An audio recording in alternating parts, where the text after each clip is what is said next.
मी तुम्हाला एक उत्तम उदाहरण म्हणून मी तुम्हाला सांगतो, उत्तम उदाहरण. माझ्याबरोबर इथं आता आमचे अनिल शिदोरे आले असतील. कुठे आहेत? आलेत का? कुठे आली आहेत? नारायणराव, तुम्ही कदाचित विसरून गेला असाल ही गोष्ट. हे आमचे अनिल शिदोरे एके दिवशी आपले मोठी संस्था, आपले अभय बंग माहिती आहेत ना तुम्हाला, सामाजिक संस्था ज्यांची आहे अभय बंग, या अभय बंगांना घेऊन हे आमचे अनिल शिदोरे एके दिवशी नारायणराव मुख्यमंत्री असताना त्यांच्याकडे गेले. सभागृह चालू होतं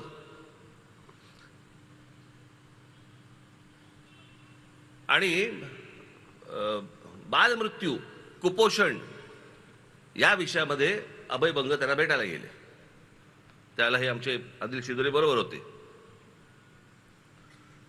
ते आलेत, अभय बंग आलेत म्हटल्यानंतर नारायणराव आतून बाहेर आले. पटकन त्यांना म्हणले की एक 5 मिनिटं द्या, मी बाकीच्यांचं आवरतो, तोपर्यंत जरा तुम्ही इथे बसा.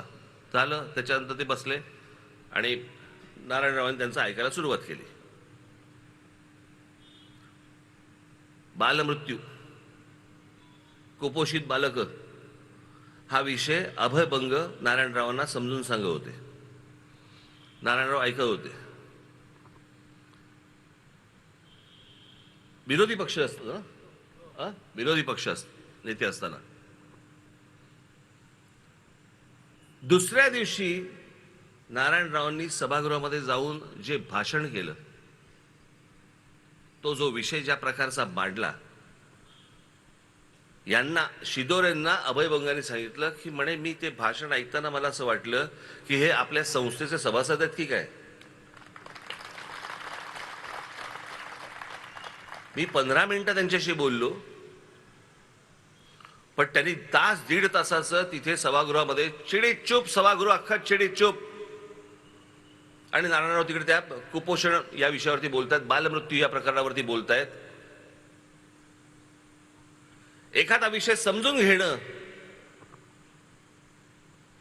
त्याची हाताळणी कशी करणं, त्याचं इम्प्लिमेंटेशन कसं करणं, तुमच्यापर्यंत ते कसं पोहोचवणं, हे ज्या माणसाला माहिती आहे, तो आज तो माणूस तुमच्या समोर खासदारकीचा उमेदवार म्हणून उभा आहे.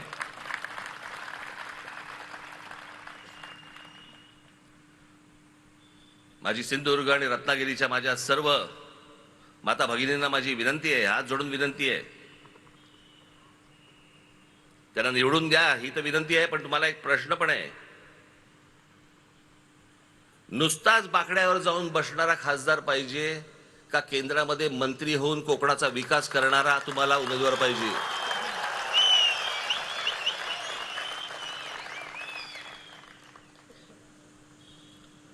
उद्या ज्या वेळेला नरेंद्र मोदींचं सरकार पुन्हा ज्या वेळेला तिथे बसेल, येईल, त्यावेळेला त्या केंद्रीय मंत्रिमंडळामध्ये आमचे नारायणराव राणे देखील पुन्हा एकदा असतील.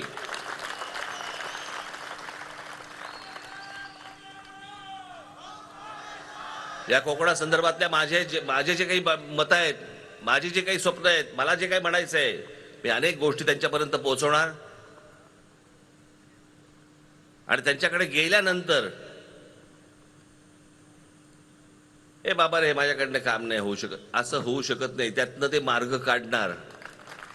हा झाला त्यांचा स्वभाव. आणि म्हणून मला आपल्याला फक्त कोकणवासियांना, माझ्या माता भगिनींना, बांधवांना मला फक्त एवढंच सांगायचंय की जे कोकणामध्ये आपल्याला आणायचंय, ज्याच्यासाठी म्हणून आपल्याला काही वेळेला कोकण सोडावं लागतं, ती गोष्ट जर समजा उद्या कोकणामध्ये जर आपल्याकडे आली, सिंधुदुर्गामध्ये आली, रत्नागिरीमध्ये आली, आपल्याला कोकण सोडावं लागणार नाही, आपल्याला आपल्या जमिनी विकाव्या लागणार नाहीत, आपल्याला आपल्याच परिवारापासून विभक्त होता येणार नाही, व्हायची गरज लागणार नाही. जे व्हायचंय, मिळणार आहे, ते सगळं आपल्याला कोकणातच सगळं उभं राहील. आणि यासाठी म्हणून जर समजा तुम्हाला जे काही वाटतंय ते फक्त करू शकणारा माणूस हा फक्त नारायणराव राणे आहे.